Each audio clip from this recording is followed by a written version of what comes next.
Hi y'all! As you might have astutely guessed from the title, recently one of my really good Japanese friends, Haruka, got married and I was lucky enough to get invited to her wedding. And I just wanted to share the experience with y'all because honestly, it's really interesting to see the cultural differences between our style wedding versus like a Japanese style wedding. Now, I don't know what you're picturing, and when I say traditional Japanese wedding, I kind of just mean it in the fact that it's two Japanese people getting married to each other. Because to be honest, the range of traditional in Japan for weddings ranges a huge scale. On one end, you have probably maybe what you'd picture in like a historical drama where it's a purely Shinto wedding, Shinto, of course, being the native religion in Japan, where they're wearing the full kimonos. It's done by a Shinto priest. It's nothing like a Western wedding. But of course, the West and all our culture has invaded into every aspect of different cultures in the world. And what's way more trendy now and what's way more popular now, and the type of wedding that I went to, was a far more westernized version of a wedding. So that's what I'm going to be sharing to you today. I think it's really interesting because this type of wedding, it's really like seeing our culture reflected through a Japanese lens, which I think is really fascinating. And plus, it was just a really, really fun day. It was a gorgeous wedding. My friend Haruka is absolutely beautiful. I kind of want to brag about her a little bit because there was a big twist to this wedding that is not typical for Japanese weddings. Also, complete disclaimer, of course, this is all done with my friend the bride Haruka's permission. She actually provided me most of the video and clips I'm going to show you. So big shout out, thank you to Haruka, and your wedding was absolutely beautiful. So I'm going to order this video kind of chronologically, just basically walk you through the day. But first I'm going to talk about just the overall structure of like a typical Japanese wedding. Now, this is one of the first big differences because they don't really do a reception. There's no like big dance party into the late hours. In fact, most Japanese weddings start in the AM. So for example, Haruka's wedding started around 10 a.m. And then you have the ceremony, kind of like a Western ceremony, which I'll talk about more later. And then after the ceremony, then you have a lunch, basically a lunch brunch.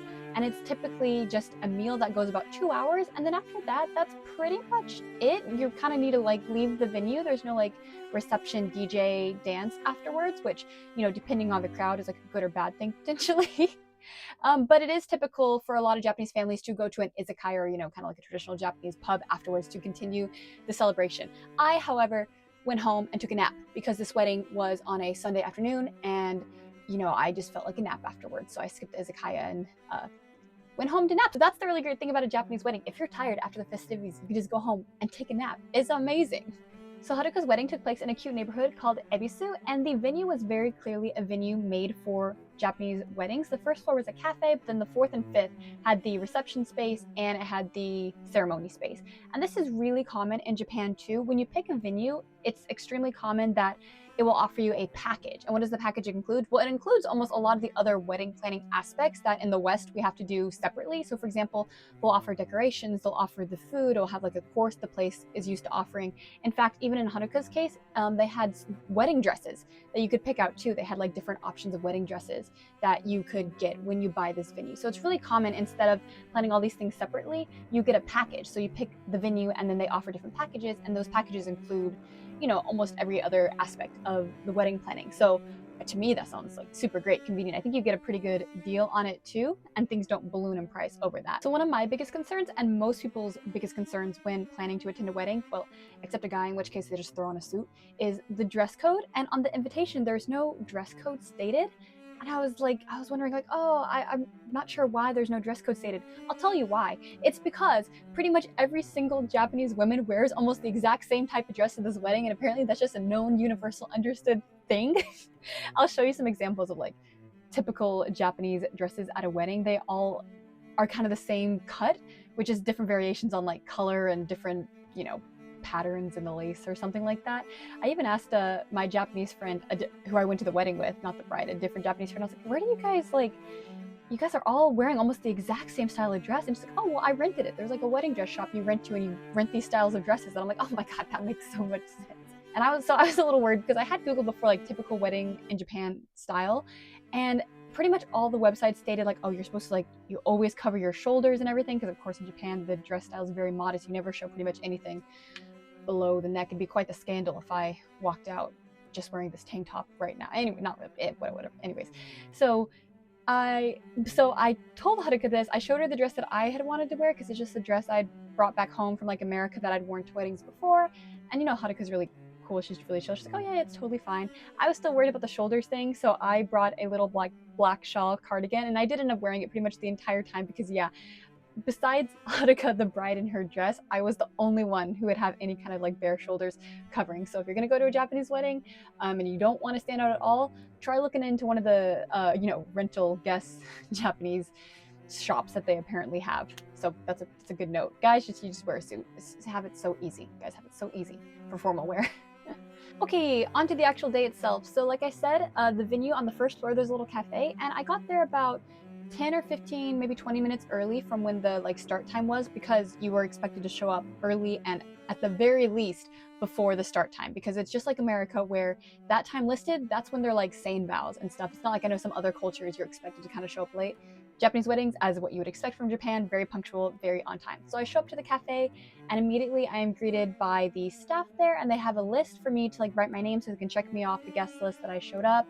And then we just kind of wait around a bit on the first floor until they're ready to take us up to the fifth floor. And the fifth floor is where they have the ceremony. So they have like a lovely little ceremony space on the fifth floor. So eventually they call us up in like groups. You can either take the elevators or take the stairs. Guess which one I took? I was wearing heels. Yep, you're correct. I took the elevator. So yeah, we were only waiting around for about 10-15 minutes before they called us up to go to the actual ceremony space. Very organized, very orderly, just as you'd expect from anything Japan does. Okay, on to talking about the actual ceremony. So the ceremony is the main place you can see that Western culture has permeated the Japanese wedding, because what's really, really trendy these days is to get married in a chapel, like a Christian chapel. And it's not usually even a church, it's usually just like a room decorated to look like a chapel. And on top of that, what's even more trendy is to have a priest marry you, like a Christian priest. It's most of the time it's never a priest, it's just some like white guy they hire to dress up like a priest and officiate the weddings. It's pretty funny too, because I was talking to some of my Japanese friends about it, and the priest usually, it's just some white guy they hired. He's not officiated or anything. He'll speak English at the ceremony when marrying the two people. So most time the Japanese people can't even like understand the priest who's marrying them, but it adds to the realism, like, if he speaks English at the wedding instead.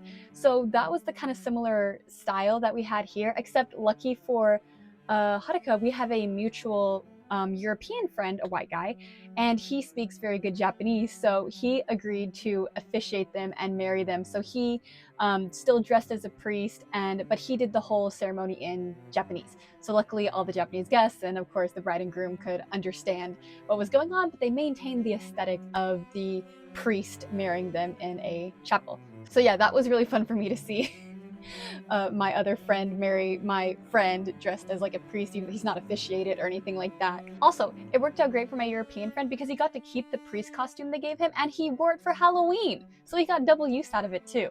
So a lot of the next beats of the ceremony play out kind of how you'd expect. First, the groom enters and walks by his lonesome to the altar. So sad, the groom always has to walk by himself. But then the music swells, everyone stands, and Haruka enters in her gorgeous dress, and she of course is walked down the aisle by her father to the altar where our fake priest friend is waiting to marry them. It was really emotional. Like, it was really, really sweet. They say their vows, they say I do, they sign a certificate. Oh, I forgot to mention, they also had a surprise guest walk down the aisle too. Their adorable little dog who operated as the ring bearer.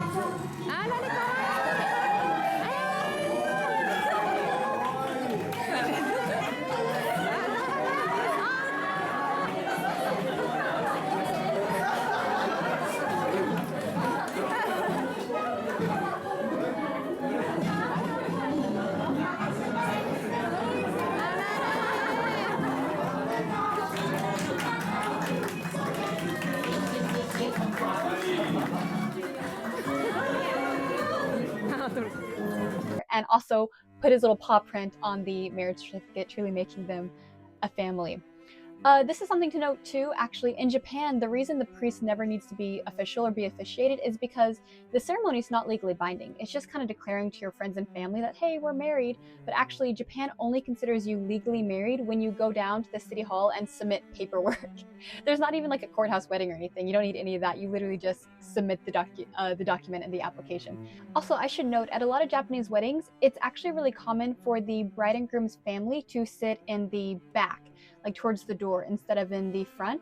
This is seen as kind of like a sign of humility, and also their role is kind of like hosting the wedding. So that's a big difference. Don't be surprised if you see that. That wasn't the case at Haruka's wedding, but it is pretty common. I've heard other Japanese people tell me that this is how they did it at their wedding as well.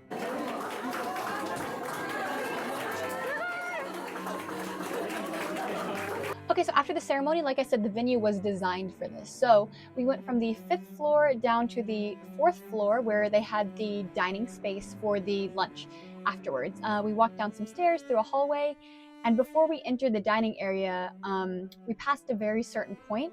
And if you're going to go to a Japanese wedding and you know nothing else, this is the most important thing to know, and the biggest differentiating thing, I think, between like a Western wedding and a Japanese wedding. So in a Japanese wedding, there's no wedding registry or anything. What you give instead is something called a goshugi, which is essentially just money, but there's a very particular and like kind of strict set of rules that follow how to do this. So the first thing to know is that you give it in a very particular envelope.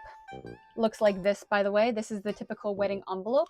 Don't make the same mistake I almost made, because what happened was I knew that there was a special envelope that I had to give this money in. So I went to the konbini. Like, I was trying to find this, and I noticed instead, because, you know, these were kind of hidden. They were in like a upper shelf that weren't as visible. I picked out this one instead. I thought it was pretty. I liked the monotone silver colors, so I was going to give it in this envelope. Be very careful, because this is the envelope you give to someone at a funeral to give your condolences. So don't get this. Make sure you get the one with vibrant, bright colors, plus the kanji will always say this, and then the sad kanji will be this. I tried to translate it because I was like, what does that kanji say? And it was something about the storm after a rain. And I asked a Japanese friend, and they were like, I don't know, it's something about something death. And I was like, okay, that checks out. But get this, don't get this. This would have been humiliating. Luckily, my Japanese friend was like, oh my God, the day of the wedding, I'd had my money like packaged into this one. And my Japanese friend who I was going with, he was like, don't do that. Get us kicked out of the wedding. Not really, but so we stopped by a konbini. They sell these at like every konbini, by the way, so they're easy to get. And we got the proper one. Instead, that would have been so embarrassing. But anyways, these are kind of complicated. They come in a little envelope with a bunch of things in them. So they also have like the envelope you'd put, wait, no, that's not it. Hold on. The envelope, you'd also put it in. They have a tag for you to like write your name on. Okay, so this is the envelope. So first on the actual card, you write your name. You see there's like a piece of paper here. This is for you to write your name in kanji. Of course, you don't have kanji for your name, so I just wrote mine in like katakana.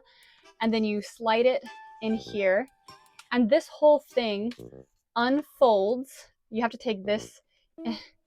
This part comes off like this. My Japanese friend helped me do all this, by the way. I didn't like know how to do this intuitively. And this whole thing unfolds kind of like this. It's like a big sheet of paper. And you put the bills, you give 3 bills like in here. You fold it back up. You put this little thing back on. I'm not going to do that because it's actually really difficult to kind of get back on. I spent like a good 10 minutes trying to be able to slip this back on, but it's rather difficult, and you can't bend it. Okay, anyways, you get the idea. And then on the envelope, you write down, if you look here, it has a place for, says like your name and then your address too. So you got to write down like your address. This is for your zip code here. And then here, if you look, you're supposed to write down the amount of money that you put into the card. So what amount of money do you put in the card? Well, the answer essentially is sammaen, or 30,000 yen, which luckily with the terrible exchange rate right now comes out to about like $200 US. For me living in Japan, getting paid with a Japanese salary, it's more the equivalent of like $300 to me. Now, why that amount? Well, because in Japan, so the normal amount, you're supposed to put in 3 $10,000 bills. That's a common bill they have here. And if you had two can be split apart because it's an even number. So that's bad luck for the couple. So it needs to be 3. They also need to be brand new bills. You're supposed to pay to get brand new bills that have never been used. Sorry, Haruka, I didn't do that. I didn't really know how. And with the bank, you have to go and ask. And I'm sorry. forgive me. Then the amount is also supposed to be on how close you are potentially to the bride and groom. So that 30,000 is kind of like the starting limit. But then if you're much closer, better friends, you should give more, but always an odd number of bills though. So you can't give 40,000 and need to be like 50,000. And it also is kind of like a bit of a status. So if you make more money, you should probably like give more. But 30,000 is the starting limit of what you're kind of expected to give. So as I was saying, as we were coming down the hall, they have a table where they have people seated and you present them. And by the way, when you present something with respect in Japan, you should use both hands to hand it. That's respectful. See, oh gosh, see, look, this is the funeral one. Don't hand them the funeral one. Hand them the nice one. So you hand it with both hands. So then they mark your name off the list that you gave the gosuji. And then you go into the venue. So this is an important point. You're going to be in an extremely awkward position if you don't prepare this, if you don't have this. There's literally every single person gives this. They literally have your name on a list that they cross out to see you've given this. And there's a table that's set up just for this. So don't give a gift. Don't do that. Give the goshuji and 30,000 yen.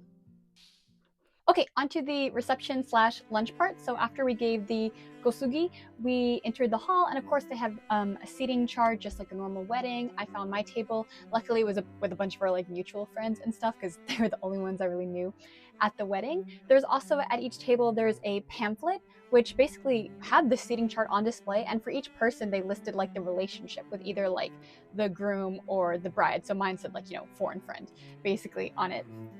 Felt very special. And then they also had a pamphlet about the couple, including things like their hometown, their blood type, which in Japan people believe your blood type shows your compatibility with someone. My blood type is A positive, so I'm not sure what that says about me, but maybe one day I'll look it up. At the table already too, there was beer, which was like, I guess, all you can drink, but it was, like I said, about 11 a.m. on a Sunday, so I just had orange juice. And there was also a gift card at each table. So basically, as a gift to the guest, there was a gift card which you could go online on a website called Favor, and you could redeem it for a gift. I got, check it out, I got a personal fryer. So it's your own personal fryer with a little thermometer that you can use to make fried food, because I want to make popcorn shrimp and mozzarella sticks, which they don't really have here. And with the popcorn shrimp, I can make a nice chipotle mayo sauce to go with it. So I was very excited about this. There's actually like really good gifts you could get on there. This is what I got. I already got it, so. Okay, so here's where my friend's wedding probably diverges quite a bit from even like common standard weddings in Japan. My friend is an incredibly talented singer. In fact, she used to perform professionally in musicals, and her husband is also a singer and performer as well. So they kind of made their entrance in grand style. Check it out.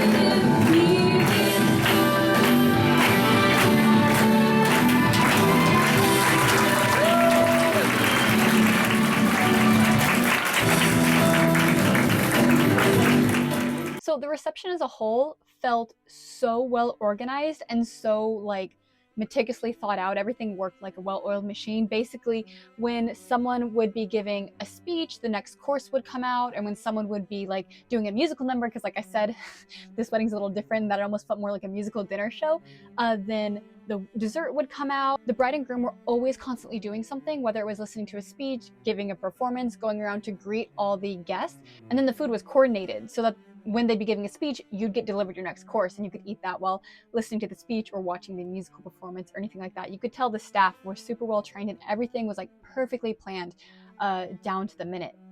And I loved it. It was great because all I had to do was sit at my table and watch the amazing musical performances, or, you know, eat the delicious food. It was great. There was no like awkward, let's get up and mingle type thing at a normal wedding, which all my introverted people will understand. One thing I want to mention too is that there was no like bride and groom table. There was not even like a, you know, sweetheart couples table where the bride and groom just sit themselves.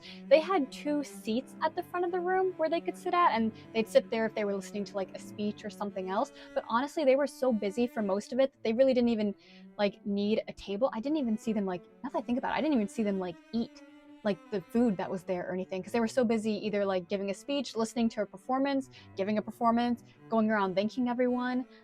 Did they even eat? I'll have to follow up and ask like my friend on that. So they were like really busy and didn't even like need a table for themselves. So to touch on the food real quick, like I said, it was a course meal. They provided the menu at the beginning.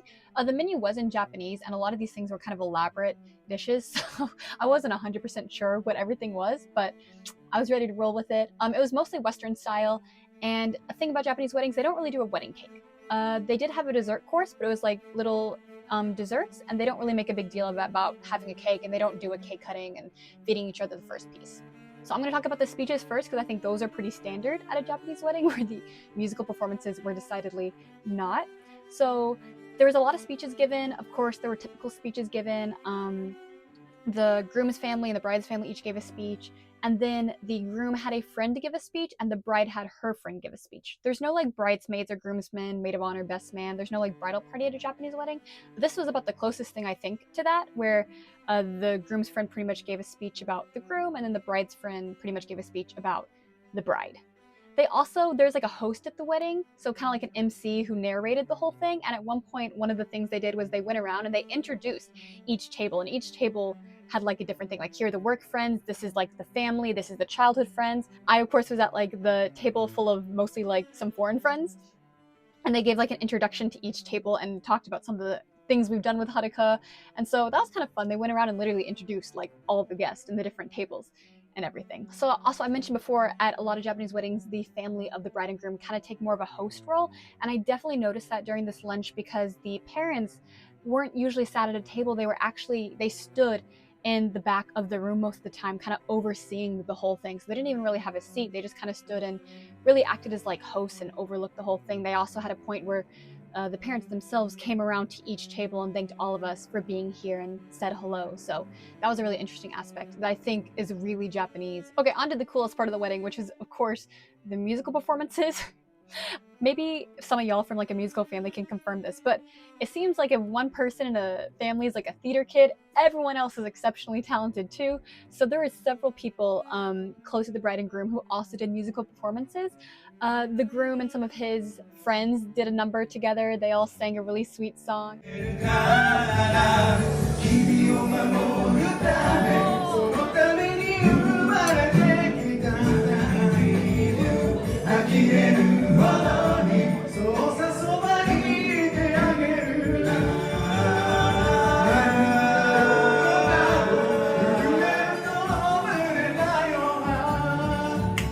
Aunt from the groom's side did a really traditional Japanese song sung in a traditional style, which was really amazing. Oh my gosh, when she sang, she had like a microphone, but she held it like all the way down here, and she didn't even need it, because I realized the difference between like a professional singer and your buddy who just likes to go to karaoke who's decent is like, man, they know how to project. I swear, she could fill the whole room with her voice, and she did not even need the microphone. She was amazing.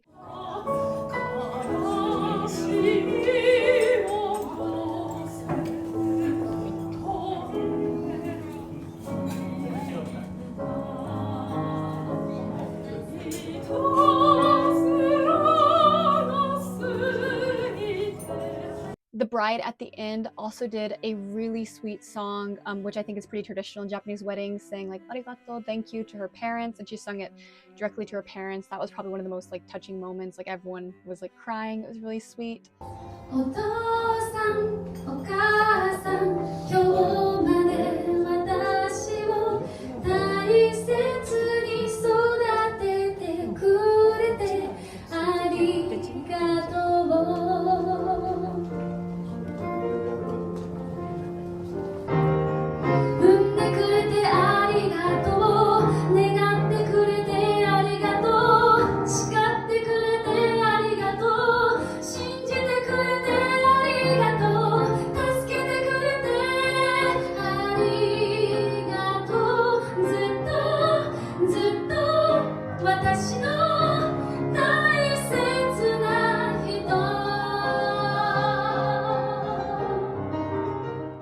But oh my god, the highlight.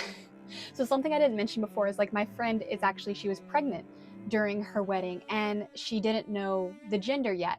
So at the beginning of the wedding, they had us take a glow stick from either the boy box or the girl box, and we got to choose like if we wanted to be a girl or a boy. I mean, I wanted a girl, of course, but the girl glow sticks were all taken, so I had to settle for like the boy glow stick.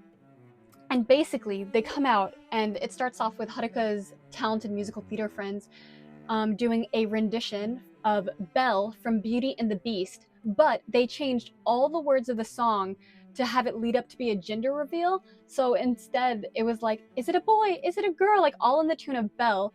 Haruka then joins in with the singing, and at the very climax of the song, they bring out a balloon, pop it to reveal like the gender of the baby, all while doing a rendition of Belle with brand new like lyrics of it. It was, I'm just gonna show you guys because it's like I'm not even doing it justice like explaining it.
was a girl, which is great. Even though I lost, because you're supposed to, like, you know, the people who picked the girl glow stick got a special prize, which is like, I wanted to pick a girl, but I got stuck with the lame boy blue glow stick. Sorry, men out there. So, but no, it was incredible. It was so amazing. It was amazing.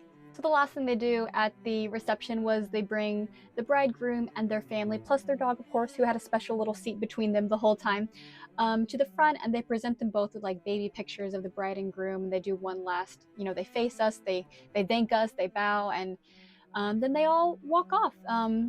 Amazing song plays, and then they walk off and out of the reception hall, and then immediately on the projector screen they had, credits start playing, which, you know what, this wedding totally deserves credits because it was an amazing like production. But I guess in the time that the reception had been taking place, they edited together video from the actual wedding. So they had like clips of like me and my friends were in the wedding, and then all the moments. So they had quickly like edited this whole like credit sequence, thanking everyone, thanking the bride, the groom, and we watched those credits as, you know, after the bride and groom had like walked off.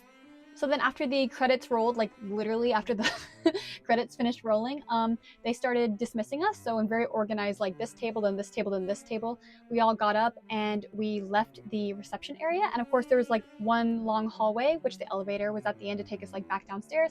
And the bridegroom and then the groom's family, bride's family, were all there, where we single-filely go up to each one and they thank us, say some nice comments, more bowing, of course. They bow to like, thank you for coming today. And then, yeah, after that, we pretty much got on the elevator and left. You can't linger or hang around. They really like, it's time for you to go. And then afterwards, you know, people, I guess, would head off to the izakaya, which once again, I took a nap. So it was a really, really beautiful, really emotional day overall. Honestly, all the music just elevated it. People were crying. It was so beautiful. It was so well done. It was such a cool experience to see, and I'm super, super grateful. Huge shout out to Haruka and her lovely new husband for letting me be a part of it and for letting me make this video on it too. What do you guys think? What stood out to you the most about the Japanese wedding? Have you gotten the chance to attend one? Would you want to attend one? Let me know, and I'll see you guys later. Jane.